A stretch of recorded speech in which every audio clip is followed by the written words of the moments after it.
केंद्र में बिश्नोई समाज को ओबीसी आरक्षण दिलाने को लेकर जिस तरह नौका से चलकर दिल्ली पहुंची जो यात्रा, सद्भावना यात्रा, और आज यहाँ पर रामलीला मैदान में जिस तरह यहाँ पर धरना प्रदर्शन किया गया, उसके बाद में अब हमारे साथ में बिश्नोई महासभा के राष्ट्रीय प्रधान देवेंद्र बूडिया और आचार्य सच्चिदानंद जी महाराज सहित गणमान्य लोग, इनसे बात करेंगे।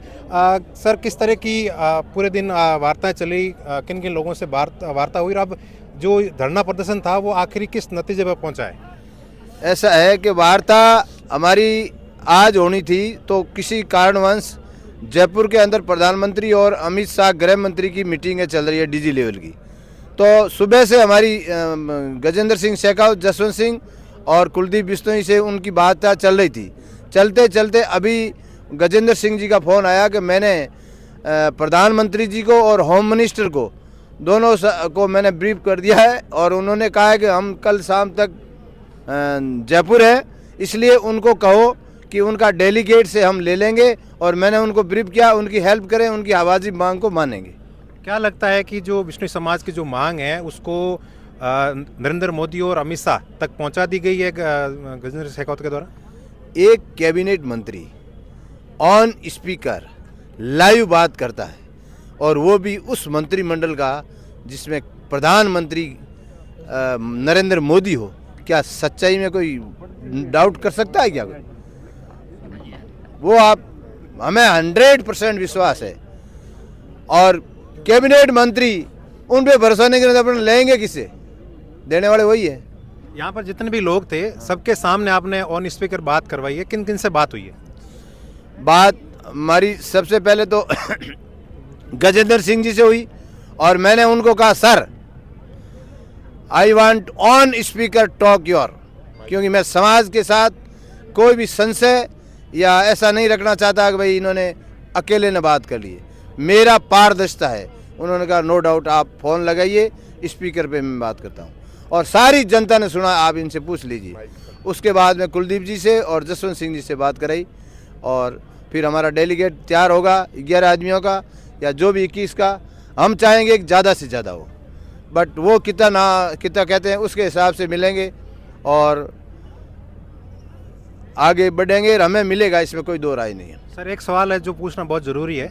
कल ट्विटर पर ट्रेंड चला था, ट्विटर एक्स पर, बिश्नोई मांगे ओबीसी आरक्षण, लेकिन बिश्नोई समाज के कई भाजपा और कांग्रेस के जो नेता है, पूर्व विधायक है, पूर्व मंत्री हैं, वर्तमान के विधायक, उन्होंने कभी इस मामले को लेकर कोई ट्वीट तक नहीं किया। क्या लगता है कि समाज संगठित नहीं इस पूरे मामले में? देखो, समाज सारा संगठित है।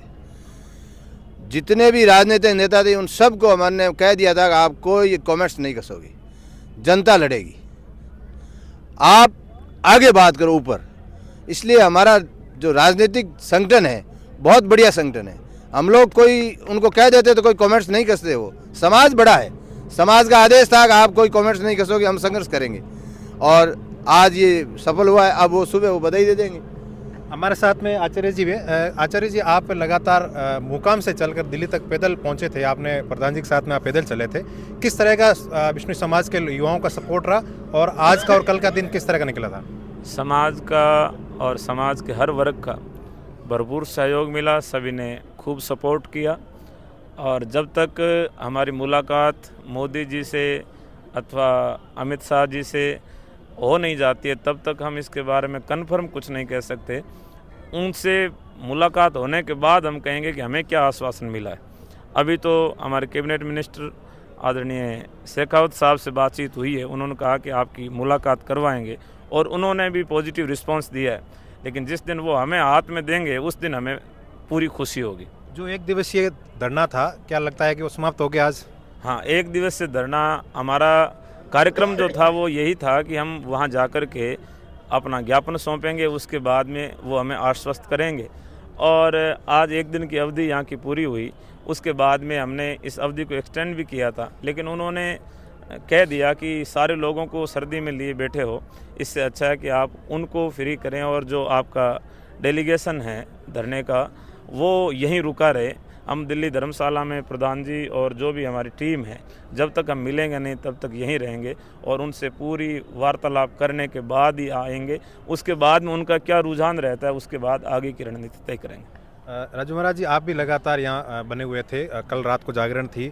क्या लगता है कि विष्णु समाज के युवाओं की जिस तरह बड़ी मांग थी ओबीसी में आरक्षण को लेकर, क्या लगता है वो सफलता की ओर अग्रसर है? बिल्कुल बिल्कुल सफलता और अग्रसर है। पूरा समाज का पूरा सपोर्ट है और ऊपर तक बात हमारी पहुंच गई है। और हमें तो पूरी उम्मीद है कि जब हम मिलेंगे तो वो हमें पूर्ण आश्वासन नहीं, हमें आरक्षण ही देंगे। इस उम्मीद के साथ ही हम उनसे मिल रहे हैं और 100% यही उम्मीद हमें उनसे है। अंतिम सवाल प्रधान जी, एक कमेंट आप बताइए कि इस पूरे कार्यक्रम को लेकर आप क्या कहना चाहेंगे? ये कार्यक्रम एक ऐतिहासिक कार्यक्रम, विश्नोई समाज का पहला कार्यक्रम है जो दिल्ली से मुक्तिधाम मुकाम से लेके दिल्ली रामलीला मैदान तक हमारा सफल आयोजन। और आज तक किसी ने आके धरना स्थल पे आके किसी ने साइन नहीं किए। आश्वासन दिया जाता है और काम होता है, वो चीज़ हमें मिल गई है।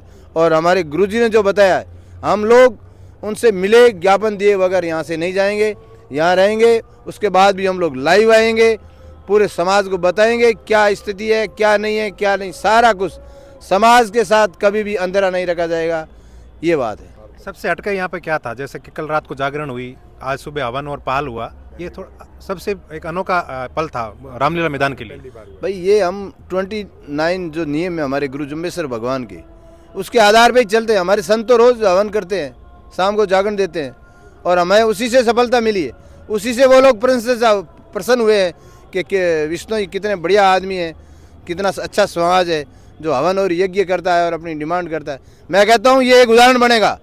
आज के बाद में और भी समाज को कोई ज़रूरत होगी तो अपने को प्रेरणा मानेगा विष्णु समाज को। तो ये हैं देवेंद्र बूढ़िया, इन्होंने कहा है कि केंद्र सरकार के जो भी शीर्ष नेता है उनसे वार्तालाप हो चुकी है और अब जो एक दिवसीय धरना था वो आज यहाँ पर समाप्त होता है। लेकिन आने वाले 2 दिन में डेलीगेशन है वो उन नेताओं से मिलेगा और अपनी जो मांग है वो उनके सामने रखेगा। उसके बाद में अगर जो इनकी मांग है विष्णु समाज की वो अगर पूरी नहीं होती है तो आने वाले समय में और रामलीला मैदान पर आने वाले समय में बड़ा धरना प्रदर्शन यहाँ पर हो सकता है। लेकिन संभावना है कि विष्णु समाज को आरक्षण है वो केंद्र सरकार दे सकती है। नरेश बिश्नोई, जालोर।